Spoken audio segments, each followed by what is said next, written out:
Someone says something to you and you get reactive. You're angry. You want to be right.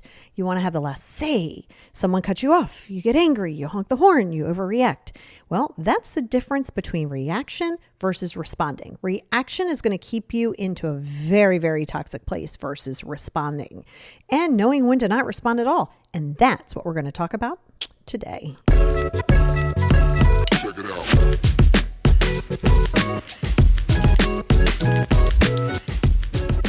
Hey, everybody, and welcome back to the Positivity Experience. It is your girl, Lori, and we are getting closer and closer and closer to the end of the year, which means I am going to have so many fun things for you going into 2024, not just here on the podcast, but just in life, just offering a couple different things coming in the next year, including my books. So all of those things will be great, but we are right around the corner, guys. We're almost there. Can you believe it's almost 2024? I feel like it was just yesterday that I was like, hey guys, welcome to 2023. Well, here we are. So I cannot wait to talk to you about today's topic because it is a big one. It is something that I see with my client, something I've dealt with in my own life, but something I also see pretty heavily within my clients, and that is reactions, right? So before we jump into it, over on Patreon, there's going to be a worksheet, and it is going to, just like any of the other worksheets, your honesty and self-awareness within yourself on where you're reacting and then how you can implement that change is going to be so beneficial. So if you find yourself overreactive, not knowing how to control that, then you may want to consider joining the Patreon. Over there, it is the patreon.com/the positivity experience. Or you can go right to the show description, show notes here, and there's a link and it'll take you right out there. If that's your jam, then over there you'll find we're going to be jumping into it even deeper. But we are going to talk about it a lot here. And it is so important because this is where you get yourself caught up, your reactions. Now, for some, we are neurodivergent. There's anxiety. There's emotional dysregulation. Okay, we know that that's going to make it harder. That's not going to make it impossible. And before you go, well, I just can't help it. I'm just super reactive. Well, that right there is a defensive mechanism, and that's a reactive mechanism, right? That's a reactive response versus responding. When you are constantly in reaction mode, you are always in a heightened state of activation, right? You're going into, and this could be in a multitude of places, right? A multitude of places. This isn't just somebody says something wrong to you, you go off the deep end, and that's overreactive. Yeah, you're going to overreact in a lot of areas, and there's going to be areas that you don't even realize that you're overreacting in it. But I want to cover some, and then I want to go into when to not respond at all. I am the queen of not responding. I am going to let you win every argument. Win it. You got it. I am not, because most things are not worth my energy and they're really not worth yours either. But you have to be willing to let go of your ego. And when you let go of your ego and the need to be right, well, now we're moving in a forward direction of growth. And this is going to take emotional maturity. This is going to take not needing to have your side heard, not running down defensiveness. So we're going to talk about impulsive reactions versus thoughtful reactions. And again, also a section on when not to react at all, which is my primary go-to. But I want to talk to you because now we're in the world of like online. And this doesn't just mean if you're a creator and you got online and, you got thousands of followers and now people are talking mad crap. Yeah. That's comes with the territory. Don't even try to be a creator if you're worried about that. That will come, guaranteed. It is what it is. I'm also talking about typical online stuff. It could be Facebook. It could be something from your mom. It could be anything, right? And here is the difference with online arguments, the difference between reaction and responding. So in responding, right, in impulsive reaction, you're going to respond to a provocative comment or an offensive comment with anger, name calling, right? You're a bad person, you're a bad mom, you're a bad this, name calling. It doesn't always have to come out of your mouth and call somebody a bitch. This could be you suck, right? This is still name calling. There's a knee-jerk counter attack, right? Somebody goes, can you believe that they put up their Christmas tree the day after Halloween? Yeah, I did. So what? None of your business. Like, I'm not even going to engage in you. Me putting up my Christmas stuff does not affect you whatsoever. I really don't give a damn. Like, it's so not worth the conversation. So, I mean, it's one thing if you're like taking a poll, that's fun. But you have to understand that a thoughtful response is you're going to take a minute because this is online, right? This is online. It could be live. It could be To a post, it could be anything. And you're going to take a moment and you're going to consider, is it even worth it? Is responding even worth it? Stop trying to get people to see your side of the story. Because addressing the issue calmly, if in fact you say yes, you address it calmly, logically, or you just don't engage at all, right? Because if the conversation is not productive, this isn't just online, this is anywhere in your life. If a conversation is not productive, it's not bringing you joy, it's not bringing you entertainment, it's not bringing you education, it's not healthy debating. It's not, hey, I didn't like that. It's not like, good communication. Then it isn't productive, right? So a reaction is, I can't believe they said that.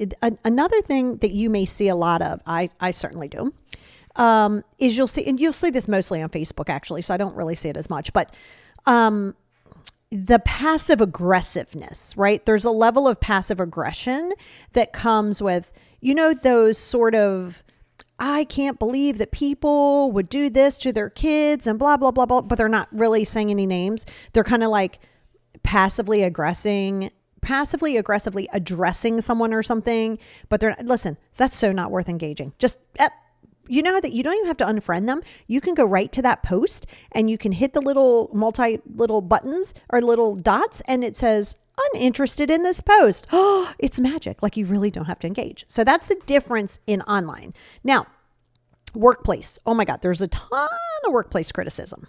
Okay. It's going to happen. Stop trying to pretend. Stop trying to make it make sense. Stop trying to get your point heard. In the end of the day, you're still dealing with human beings. But an impulsive reaction is going to be reacting defensively and emotionally. When you are responding or reacting out of emotions, you are not responding.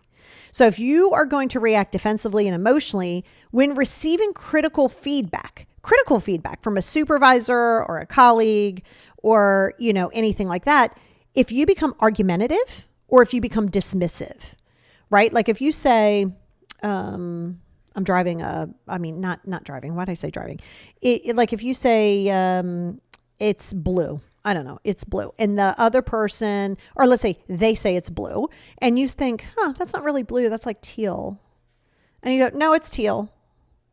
Why does it matter? If the person sees it as blue, it's blue. Everything doesn't need to be corrected. Everything doesn't need to be defensive and, like aggressive and then sitting there, because a lot of times you'll do that, right? Like you're like, am I not taking this feedback? Why am I taking this so personally? This is when you go into defensiveness, you shut down, you do all of those things. That's a reaction, not a response, right? Because criticism, we all have to have criticism. If we don't embrace the criticism, we're never going to grow because you can't see things just in the vacuum that you live in, right? If you keep living in the same vacuum, you'll only see things in the same vacuum. Right now, how would you do it? How would it work with responding? Well, take a step back. Take a step back. Just because somebody said, I don't think that was good enough for me, that's okay. Like there's no need to go on this big diatribe as to why it is and why your side is right? So when you're doing a thoughtful response, you're taking a step back and you're absorbing what the feedback is. Because sometimes, hey, if let's say you're in a corporate casual place, right? You work at a corporate casual place and you have casual Fridays, but you know what? You kind of thought something was corporate casual on Wednesday, but it kind of wasn't. It wasn't the shoe wear or the shirt or the jacket that they wanted you. And they said, hey, just a little reminder that, we only do dress down on Friday, right? It's a reminder. Well, if you get your feelings all hurt and you get yourself all up in uproar and be like, well, I can't believe that. Like I saw Becky wearing pants. Why? Why are you trying to be like, well, they did it. We're not in third grade. All right, that would be reactive. Responsive, like I said, express gratitude. I love when people go, you know what? I liked when you did this better than this. I'm like, oh my God, thank you so much for pointing that out. Right? Have gratitude towards the feedback. Have gratitude towards it. And then plan yourself, like in your mind, if you want to talk to somebody about it, kind of plan your point of attack, not how they're going to receive it. Not attack. That's what a point of attack is kind of more of a word of, it's kind of like a metaphor, but like, it's not so much of an attack as it is a conflict resolution, is you go and you go, oh my gosh, I'm so sorry. Like, I didn't even realize that these shoes weren't right. I don't know. But I thank you so much for pointing that out, because now I know, right? It's okay. When you drop your ego and stop going on this defensive, like, but I'm not stupid. Nobody thinks you're dumb. Just because you were raised with some level of trauma where somebody made you feel stupid, it's not anybody else's job to fix that. Okay? And not everybody who is giving you criticism is thinking that you're dumb. They're trying to help you along. All right? Very, very important, because people will, and then you go down the comparison. Well, I'm doing more work than them. And listen, if life was fair, none of us would be doing any self-help, because we'd all be fine. Life isn't fair. There's many things that you have to adjust and accept. And if it's super problematic, then you may look for another gig. But keep in mind, anywhere you go, there you are. Just because it looks shinier in the other hill over there doesn't mean that the sun just didn't happen to be shining on there at that moment. All right. Now, family conflict. This is huge, because remember, you are related to these people. Family does not mean the people that you're related to. It can, but that's not the only way it means. Okay. So an impulsive reaction to conflict is in the midst of a heated family argument. Now you're shouting back. Now you're making personal attacks. Well, you were a shitty mom anyway. How did we get to you're a shitty mom anyway when it was about the cake in the oven? Like, there's a lot of things that you are allowing. Personal attacks, you're escalating the tension. You're doing that, right? Because you can't control, what other people are saying and doing. Okay? You cannot control what other people are saying and doing, only your response, not reaction. So a thoughtful response. Well, first pause and to de-escalate it. Sometimes that means you got to walk out. Sometimes you got to let them just blah, blah, blah, blah, blah, blah, while you walk out. So maybe that's distance yourself from it, right? That's thoughtful response. And you're pausing to de-escalate it. You're actively listening to the other person's concerns. Actively listening is only done by about 8% of the population. Most people are listening to respond. Okay. If someone says, well, yeah, I mean, that was a little too much salt in that dish that you made earlier, but yeah, I mean, it was pretty good. All you heard was a little too much salt. You didn't really care about anything else. You're ready to be like, well, I followed the instructions. Okay. Defensiveness. Like, the point blank is, it was salty. I don't care how you did it. It was salty. And people do not actively listen because you only want to see things from your perspective. You're not seeing things from somebody else's perspective. You don't have to agree with it. You don't have to love it. You don't even have to get down with it. All of that is fine. But they have a right to a different viewpoint. Yes, even family. And you don't have to love it. If it's not serving you, you distance from it. Believe it or not, traffic. That's right. I don't know if you've paid attention to the news, but there's a lot of people, a lot more than you think there are, that have gotten shot and killed or run off the road or something due to road rage. Yep, it's a real thing. And you get freaked out. You panic. You're like, oh my God, what's going on with me? Like, you worry like, oh my God, they almost cut me off. They almost did those things. But an impulsive reaction is, now I don't mean honking because somebody's coming into your lane. I mean, somebody did something, you're honking, you're flipping them off all left and right? You're exchanging those gestures and, it could lead to road rage and it's not good for you. It's not good for them. And then you're talking about the same road incident for the next 9 hours of the day. It doesn't matter. It's done. It's over. Now, you practice patience because there are going to be people who are not going to do the whole zipper thing. If you're coming in from a merge, both of you have to merge. It's like they go, you go, they go, you go. Not everybody wants to do that. Everybody, okay. But to sit there and complain and argue about traffic and do all of those things, no. Avoid confrontations. It's so not worth it. Focus on your own thing. Put on a podcast, put on music, put on a book on tape. I don't care what you do.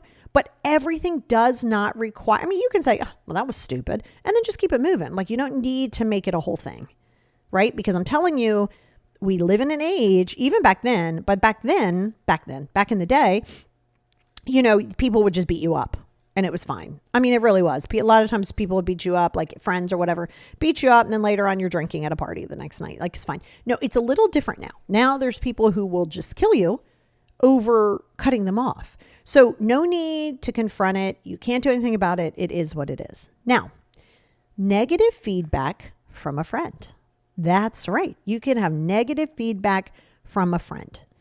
An impulsive reaction. If you are always getting hurt by someone else's boundaries and or criticism and feedback, that's you being defensive. That goes into your stuff to focus on.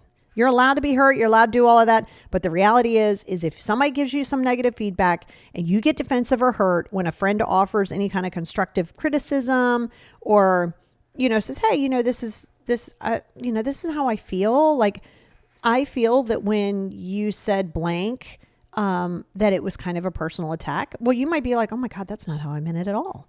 Well, say that. Say, oh my God, I validate that. But say, and I didn't even realize, like, that was definitely not my intention. But no need to be like, well, you know me, like, you should have known. Like, what do you mean? Like, why would you even second guess that? Stop with the defensive behavior. All right. A boundary takes care of all of that for you. Now, a thoughtful response, okay, is reflecting on what that feedback is. Does it hold merit? Does it hold any merit, or is it just projection, right? Is it like, hey, oh, this person really is looking out for my best interest. I don't have to do what they're saying, but let me consider it. Or is it just like, okay, just because they wouldn't do it, now they're on top of you about something and they're saying, oh my God, you're so stupid. Like, if it doesn't hold merit, there's no need to even engage in it. Why would you even engage in that nonsense, right? So if it does hold merit, then discuss it calmly with your friend. Deepen the understanding with active listening. Okay, so then each one of you, it can either strengthen the relationship or it'll distance the relationship, but you guys will have respect for it. You see, you always want to go into the reaction mode. Now, how does this pertain to people who have neurodivergence and anxiety? It's still there. Yes, you can learn to regulate your emotions. Is it harder? Yes. Is it going to take additional therapy? Is it going to take additional medication? Possibly. And so you can do it, but you don't get to use the neurodivergence or the anxiety or the stress or the depression as a crutch to be like, well, I can't help it. Yet you can help it. You can't help it in that moment. You are working towards helping it, but don't sit there and make it seem like, well, I'm working on it. Now you're going into defensive-ness. I'm working on it. I know I'm doing that, but I'm working on it. Okay. Why are you getting defensive? Just say, yeah, I know. I'm realizing where my shortcomings are and I'm really focusing there. Like, everything doesn't have to be something. You're taking everything from a personal attack. Now, when do you not engage at all? Well, like I said, that's 90% of my day, but trolls and online harassment, no. Smear campaigns, online harassment, do not engage. I don't care how much you want to. When you encounter those internet trolls, and some of them can be family, it's not always just people who, just seriously, I promise you, just like watch what I'm telling you, because I promise you it does work. But when you're encountering any kind of trolls or face online any harassment, the best course of action is not even engaging at all. Because if you're feeding their desire for attention, they're going to get it, right? A lot of these people just want the interaction. They just want to feel important. They hold no value. Okay, it's way more productive to block and report them instead. Way more important. All right. Now, inflammatory or derogatory remarks. This is, again, where people go down the rabbit hole of like, this is offensive. This is offensive. If someone deliberately tries to provoke you with an inflammatory or offensive comment in person or online, ignore them. Ignore them. Okay, sure. See, the most powerful response is denial of that attention.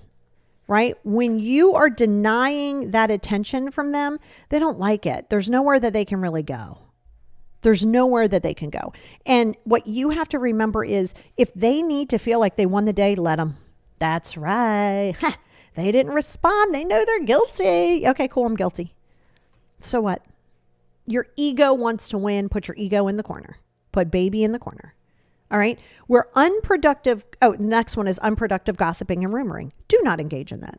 Do not. Where gossiping and rumors are circulating, that is not your place. Engaging can perpetuate this problem. It is wiser to not respond, not to interact. It can lead to way more credibility on yourself, on where you stand, versus jumping on board with everybody else. Let them say whatever they want to say. It is not worth it. Do not sit there and go into the rumor mill. I don't mean like you and your friend are having some wine and you're like, oh God, you know, she gets on my nerves at work, right? Like, oh my God, I'm always doing everything, right? Okay. Again, you're asking if you can vent. They said, yes, sure. But what you don't do is you don't start slandering somebody's name, and you don't, oh my God, did you hear? Like, did you hear that she's getting around? You know how she got that raise, right? Like, she got that raise by sleeping with the boss. Like, why are you engaging in that? That is not the way to fit in. It's okay. Be ostracized. Be on the outside. Be on the outside. Now, personal attacks. This goes into slander. Like I was saying before, do not engage in them. That's right. Don't engage in them. If someone is attacking you personally without offering any constructive criticism or any valid points whatsoever, only based on an opinion, it is so best to not engage. Responding is going to fuel their aggression, and not engaging can show your maturity and your restraint. Okay, you have to know when is a good time to respond. And a response is going to be what is going to maybe further the relationship on. What is going to engage in your growth. Like what? Because those things, engaging in trolls and people who think you don't know what you're doing and you're stupid and you're a bad parent and you're the worst wife and you're sleeping around and oh my God, just, okay, cool. What else am I doing? Like, I remember people don't really say much anymore because I'm like, I'm not going to feed the bear, right? You say, oh, you did this. I'm like, okay, well, there's nowhere for them to go. Well, but I said you did. I said, okay. Oh, you're just going to admit it? Yeah. Even if it's not so. Don't sit there and engage in it. Now, why do we go into those reactive modes? Well, we know where that comes from. There could be an emotional trigger. Okay. Your emotion, anger is not a true emotion. It's a describer emotion from fear, frustration, and hurt. So it's anger is real, but it's based in fear, frustration, and hurt. So if you have the emotional triggers of like anger, fear, frustration, even excitement, it can hijack your rational brain. Your rational thinking goes right into 0 to 60. These are where, and I did this so much in my late teens. Remember, I used to go around just fighting for the fun of it. Talk about reactive. I was the queen of reactions. And because it would happen and you'd just be like, oh my God, I go to 0 to 60 really quick. And I could probably still do that, but I have worked really hard to stay present, to stay balanced. I mean, I'm always going to have a little bit of that in my back pocket should I need it. But, you know, very rarely is there ever going to be a real valid reason as to why you would need it? You know what I mean? So you can say, yeah, well, I'm just very emotional and okay, that's cool. But this is where the emotional dysregulation comes in, and the emotional regulation is where you want to go. All right. Stress and pressure, right? High stress situations, time constraints, it can push you to react impulsively because you feel compelled to make quick decisions without taking the time to think things through. I don't care how bad your boss needs something or how bad somebody needs something. You're going to need to say, hey, I need about 15 minutes. Just give me, I kind of don't say it, but kind of like, I don't care that you don't have 15 minutes. I'm going to do this because a lot of times you're going to go into overreaction mode and you're going to start reacting. And then you're going to be like, oh my God, did I just do that? Why did I say that? Why did I do that? Because you're going out of stress. All right. You know, you can't find your keys. You're in a hurry. Somebody asks you what's for dinner. You go off the deep end because you can't find your keys because you're going to be late. But that's just misappropriated anger and frustration, really, right? Habit and conditioning. Believe it or not, you can be naturally reactive out of habit and conditioning. Some impulsive reactions are learned behaviors and they become automatic over time. Okay. If someone had a history of reacting impulsively to a certain trigger, it can literally become a habitual response. So some things aren't always emotional. Some things are really based in habit. Habits are meant to be broken, right? But you got to learn the lessons. You got to be okay with setting the ego down. The ego is going to be a huge factor here. Huge factor. Okay. You know what? Peer pressure can even cause that. That's right. Peer pressure can. Social influence, desire to conform to expectations can lead to a lot of impulsive reacting. Okay.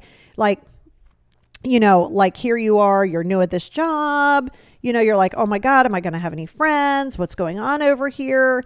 And somebody starts talking stuff, and then everybody's trying to win you over, and everybody wants, oh, well, see my side. Yeah. Stop allowing yourself to be a pawn. No. Let them judge you and just be like, oh, she never engages. That's fine. I don't engage. That's right. I'm not interested in hearing it. I'm not interested in participating. And yes, sometimes you got to say that. Okay. Immediate gratification. Oh my God, this is a big one for impulsive reactions. Oh my God. Instant gratification is a thing. The desire for immediate rewards or satisfaction can lead to such impulsive behavior. Okay. That's where things like impulsive buying, any kind of unhealthy eating over a period of time, any addictive behaviors, that's where all that comes in from. That's that instant gratification dopamine hit. So we know where that can stem. Also, a lack of information. That's right, a lack of information. When you don't have enough access to all the facts, or even haven't had the time to gather it, you can make those impulsive snap decisions by inaccurate data or just the word of somebody else. I've already told you, you could have a problem with somebody. That's not my problem. If I don't have a problem with them, I'm not jumping on your bandwagon. I'll find out things on my own, and then I can make my own decisions, not based on what your influence is. Okay. So those are important things because, that lack of information, you're only going by like this much, like just a smidge of what the facts are. And you're not taking time to get to know the facts, because then that's going to mean that sometimes it might go against what you believe in the first place. Now, physical and psychological fatigue can come in. If you're physically or mentally drained, burned out, it can impair your decision making because of that's in those parts of the brain. You can make impulsive decisions because you're not functioning at the best. So sometimes we look for those easy outs, which goes back to instant gratification. Oh my God, this is just too hard. I'm just going to stop by and I'm going to have like 4 Big Macs for dinner, right? Because you don't feel like cooking. And sometimes that's fine, but that just can't be every night. Right? Just because you're tired and exhausted, that's where your self-discipline is going to have to come into play. Because if you keep waiting to feel like it and keep waiting to want to, you're never going to do it. Never going to exist. Okay. Substance abuse, of course, we know that can be one. Alcohol, drugs, or any other substances can lead to poor judgment. I mean, I think you kind of know that, like impulsive decisions, not thinking. Yeah, I mean, I think you guys already know that. Escalating in conflict. Yes, this is actually a really big one as well. In heated arguments or conflicts, right? So think about this. Some people may become so caught up in the exchange of the words, I'm yelling, you're yelling, I'm yelling, you're yelling, that you react impulsively, you say and you do things that you will regret. I won't say won't mean, because if you're saying it, you mean it. It's always funny when people go, I was just really drunk. I didn't mean it. Yeah, you took away your inhibitions. You meant it. You meant at least a portion of it. I said that when I was angry. And I said, well, you've always been the worst mother in the world. Well, guess what? There's a part of you that believes that. Let's not be gaslighting ourselves and be like, well, I didn't mean it. You did mean it. You did. You absolutely did. But you got yourself caught up there and you're like, oh God. So why do that? If you know that later on you might have this level of regret, which I don't feel like regrets are real, because I feel like you can regret it and then learn from it, which means the regrets are no longer there. Okay. But if you're escalating and I know you've been there and I know you see it. 2 people are arguing. No one is listening. No one is listening. I'm right. I'm right. I'm right. I'm right. You're wrong. You're wrong. You're wrong. You're wrong. And there's zero productivity there. So let somebody have the last word. It's okay. It doesn't need to be you. De-escalate for a minute. And maybe it's warranted to have a visit back. And maybe it isn't. All right. But no need to keep escalating these levels of conflict. A big one too is low tolerance of uncertainty. You have to have a high tolerance of uncertainty, because uncertainty is guaranteed in this life. Guaranteed. The uncertainty. If you have a lower tolerance for uncertainty and ambiguity in situations where you feel uncertain, you can also react very aggressively, defensively, on edge, like, oh my God, I'm not sure what's going to happen. And oh my God, now I'm super panicked. And now I'm like, you're acting impulsively to regain some sense of control of certainty. But the reality is there's very, very, very few things in this world that you're going to be certain of.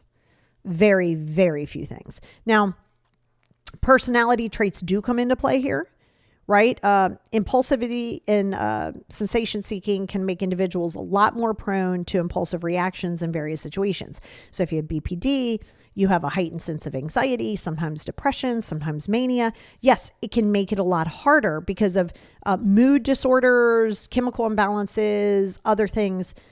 But this is why it's up to you to be self-aware. The key to all of this is going to be self-awareness. You have to be aware that you're doing it without judgment. No need to be overreactive. No need to get defensive. Well, I didn't get sleep last night. Okay. So so what? So what that you didn't get sleep last night? Who cares? That's not my problem. Don't sit here and come and take it out on me. But that's not being defensive. That's setting up a boundary. See, a boundary takes all of those away, right? If the gossip thing, going back to the gossip thing, somebody comes to you, you're new. Hey, you know what? I appreciate it. Love being caught up in the loop here, but I'm really uncomfortable and I'm not going to contribute to any kind of gossip when the other person's not here. Period. I mean, that's it. You have to be willing to say it, not worry how it's going to be received on the other side. All right. Because I want to go back to that low tolerance of uncertainty, because that's actually a big one for 90% of the things that you struggle with. Needing to know, needing to be in control. Is this the person? Is this the job? Is this the house? Is this the blank? No, you don't need to know that, because you're dealing with a bunch of people and situations with free will. If you try to keep in mind everything and everywhere and knowing everything and oh my God, it can't happen. And B, you are going to be just absolutely miserable to yourself and to other people. So just because you have a quick response time, you have a quick impulsivity to react versus responding when it's warranted, which again, very rarely is it warranted, but when it is, pull back, have a conversation.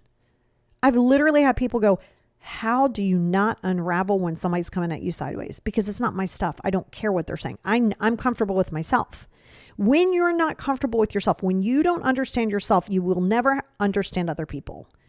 You can only understand them to the capacity of where you are. That's it. I mean, that's just a fact. So as you're going through this, the next time you find yourself being reactive, listen, you're not going to listen to this podcast and then just be done. You're not just going to be like, oh, okay, that was it. That was easy. No, that's not going to happen. No, you're going to fall off the deep end at times. It is going to happen. Yes, it is. Yes, it is. Without a doubt. But that doesn't mean that you judge yourself and go, I should know better. Well, okay, we should all know better with 95% of what we do. All of us. We are human beings. You will go off the deep end every now and again. You will be reactive every now and again. You will go into scarcity. You will go into victim mentality from time to time. It's your awareness without judgment. That's the secret, without judgment. Because you can sit there and go, oh my God, I'm so dumb, I'm so stupid. That's not productive. But if you go, oh, I totally engaged in gossip just now. All right, well, it's real easy to do. And for X amount of years, that's what you did. I mean, that's what you do in high school. That's what you do shortly thereafter high school. I mean, it's kind of a rite of passage, right? But you don't get to hold on to that. And your biggest focus is accepting the uncertainty, because your low tolerance for the uncertainty is what's really preventing you from taking opportunities, from having those deep conversations.